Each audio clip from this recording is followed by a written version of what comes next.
Good afternoon, South Anchorage High School. It is 12 noon on Wednesday, September 2nd. We are now 2 weeks into this thing we call the 2020-2021 school year, and things are rocking and rolling. We are back at the Den. This is our second edition for the 2020-2021 school year, where we answer your questions. Not a huge amount of questions have come in. Well, that's awesome. So if you have something we have not answered, make sure you are at the YouTube video. That is at wolverineden.org. You can let folks know back and around home and everywhere else if they have questions too, that they can get in there and throw some questions into the chat if they have them coming along. Also, as always, you can be feeding us questions all week long over at southvote.com. That's really important. You can get those to us so that we can answer your questions when you need those answers on this show. Tune in next week, same time, same place, Wednesday at noon. We do have a couple of stories coming your way, something to let you know what's been happening kind of in the world of ASD in Anchorage, and a little bit of news there. And then also kind of a trend that's been going on nationwide that has to do with quadrupeds who poop and pee a lot. So that should be exciting. Come back here at wolverineden.org next week, Wednesday at noon. Coming over to the panel, hello, folks. Welcome back. We have all kinds of people here joining us today. It's glad to have them all back. You see Elliot's actually in many places at once because it is his birthday, ladies and gentlemen. Happy birthday, Elliot. We hope it's really fantastic, and we're glad that you took every opportunity possible to prop out your studio to let us know not to forget to say these things to you. So, you got anything to say on your birthday, boy? That I feel super old. See, when I hand you an opportunity like that, I mean, it's gold, right? You're supposed to say, I'd like to thank my ma, my pa, for making sure I exist on this rock. I'd like to thank my dog Slim. Like, you just totally let that go. And but I'd like to thank everybody that's helped me to this point. I love to thank my mother, my father for getting me these glasses and this, and my dog Simba. Okay, that's enough. You're done. You're not very good at this. This guy's never going to win an Emmy. We'll never have to see this again. It's good. All right, moving to the questions. All right, who's got my questions for me? Who's got it ready? Who's lined up? Let's ask away. Grace. Okay, so the first question for Dr. Allman is, if we go back to school at the medium risk level, what will the rules students have to follow? So it's a good question. Which probably requires a lot of detail, but probably the simplest details would be masks would definitely be required within classes and common spaces. You would want to carry everything that you need for class, including snacks and all the rest in your backpack, because we aren't going to be using lockers. That's mainly just because of the possibility of the virus living on hard surfaces for longer periods of time. And also it makes it easier for you to transition to home if we would have to shut down because we had an active case. And that brings up kind of a whole nother algorithm, which is there is a guidance document if we did come back that dictates what would happen if we had, for instance, one positive case that had very little contact with other people, or if we had a cluster of cases. And so that means that we would perhaps shut down for somewhere between 24 to 72 hours if we did have a positive case. And then there would be basically traffic flow patterns in the hallways. You've seen this in a lot of businesses where there is a one-way entry and a one-way exit. And I think of that in terms of hallways where you would kind of, like you would drive, stick to the right until you get to your class and enter it.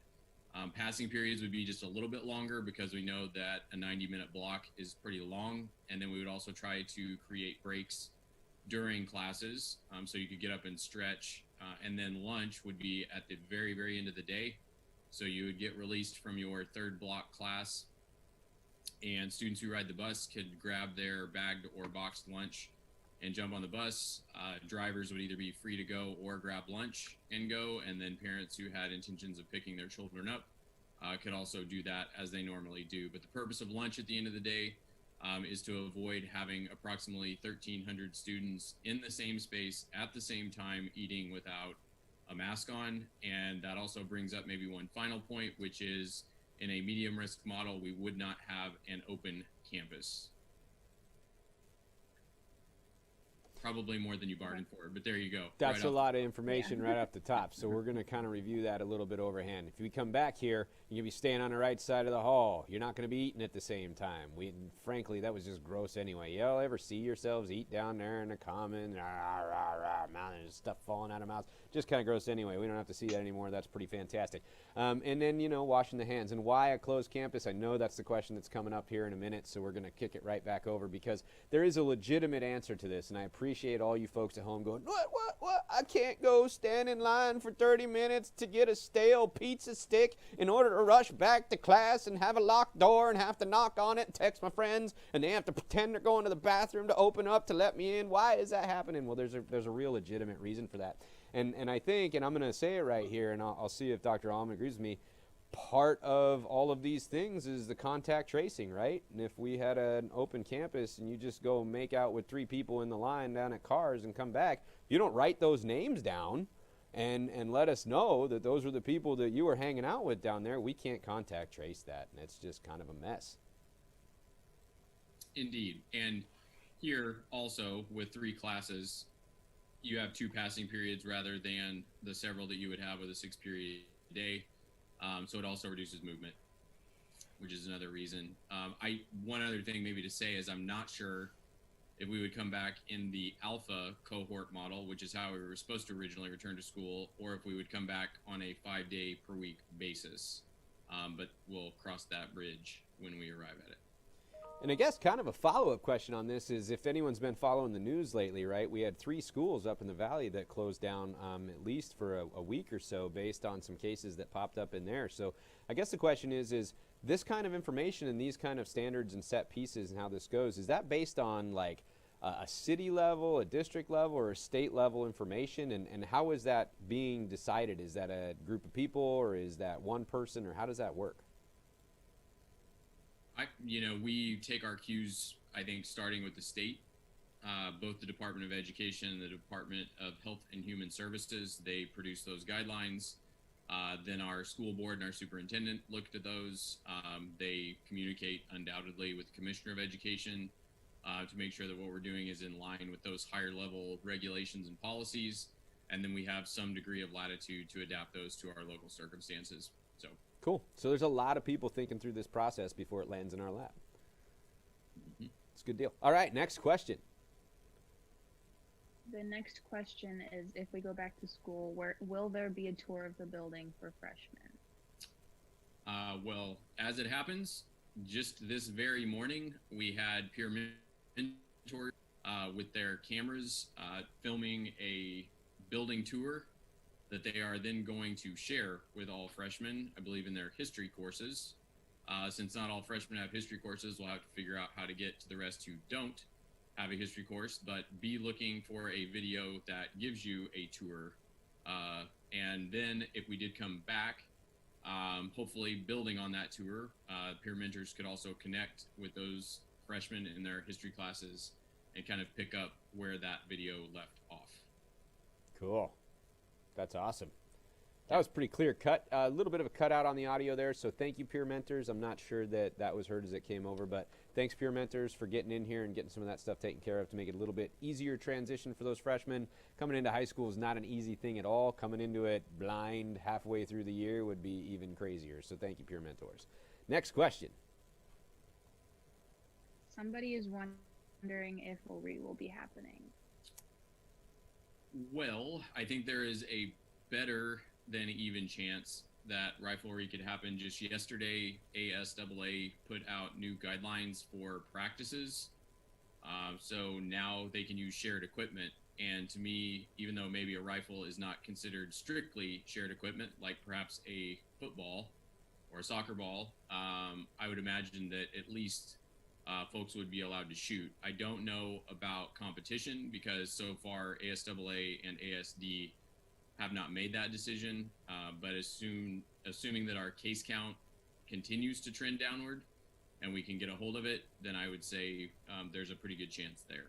But I can say that it would start and practice would happen. Cool beans. Next. So our last question is, if sports don't happen, will the PE credit? as long as practices are still continuing, students will be able to get PE credit that way through the waiver. It'll really only be if sports get completely shut down, which I don't foresee happening at this point, where we would have to make a different decision. Cool. All right. That's awesome. That's kind of an updated same statement as what we heard last week. So keep that going on. As soon as we have updates on that, we're going to let folks know. John, real quick, you rocking anything over in the YouTube chat there? You're muted. Yeah. Great. Okay. So. Great. You just muted yourself again. Yep. Yeah, this is live, John. You're still muted, John. Okay, no, listen, that wasn't me I wasn't trying to unmute myself. All right, anyways, yes, there's a YouTube question that goes, if we went back to school at medium risk, would we have school on Wednesday? Thank you, John. No, if we use the alpha cohort. Yes, if we don't use the alpha cohort. So there's one of two options. You either have it Monday, Tuesday in person, or Thursday, Friday in person, or you have it Monday through Friday. My intuition would say that if we return, we will probably return to a 5-day school week. So I would anticipate more rather than less direct contact. Cool. All right. We appreciate that information. I know that Grace has some pretty special information for everybody out there, all 10 of you, to let you know it's kind of important. And if you're watching later on the archive, that's awesome. We dig it. So, Grace, what did you have is pretty important on getting some of the yearbook stuff figured out this year? You want to explain that to us? Yeah, so yearbook needs your photos, and the way that they're going to get your pictures is they're going to have you download the Yearbook Snap app on your phone, and then you type in South Anchorage High School with the access code Wolverines, all lowercase, and just send them any pictures about what you've been doing, sports, student life, adventures around Alaska, or anything school appropriate. So you go. John's going to throw that information right into the chat for everybody so that they can see that. So can you say that app again, Grace? What's the name of it? The app is called Yearbook Snap app. So Yearbook Snap app, the code, I believe, was Wolverine, all lowercase. Is that correct, Grace? Yeah. All right, so make sure you're sharing in those pictures of your adventures in this digital school realm. I know Elliot's probably uploaded 16 or 17 pictures of that microphone already. He's pretty proud of that thing. Excellent stuff. You want to get that yearbook? It's going to be really, hopefully a yearbook that's one of a kind, right? We're going to hope that it's a one-of-a-kind yearbook this year where it's basically full of your ridiculous selfies. So that's kind of where we're at today.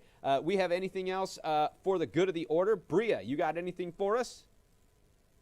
No. All right, thank you for muting John when he needs to be muted. I really appreciate that. It's been a blast. Helly, do we got anything from the horse-infested world? No. No, not at all. All right. Well, thank you very much for joining us. And Elliot, are you going to just rock out the rest of the day and watch like reoccurring episodes of the epic birthday song?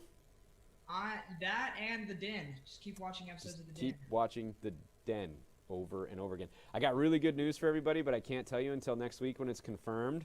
But pretty soon, the Wolverine Den might get really exciting for an episode, and I haven't even told the crew here, so they're now on pins and needles. John, you got anything for the good of the order to flip down that mic and tell us, or are you just going to shake your head and avoid the battle with Bria over the muting process? I can unmute myself. It's not something... All right, that's fantastic. We really appreciate it. John, thank you for your help today. We're going to see you bright and early tomorrow morning. And Clara and Grace, you got anything for the good of the order? No. All right, folks. Hey, I know that everybody back home, this would have been that weekend you were taking off, going to the fair, hanging out, doing all that stuff with your friends, and I know it's weird that we're not living that life this year, but we are getting closer and closer. I don't know if you've been paying attention, but the numbers have been trending down over the last couple days. I know that's not 14 days, but it's at least a little bit hopeful. It means people are doing the right thing, keep them clean, keep them covered up, make sure this thing can get kicked. If we don't give it food, it's going to go away at far less because it can't eat us, and then hopefully we can get back in here, hang out, see each other, and, leave messes in the lunchroom after school instead of during school on either 2 days a week or 5 days a week, and you know what? We're all going to learn as we go forward. So thanks for joining us here on The Den. Be here next week at wolverineden.org at noon on Wednesday. And take care of yourselves, folks.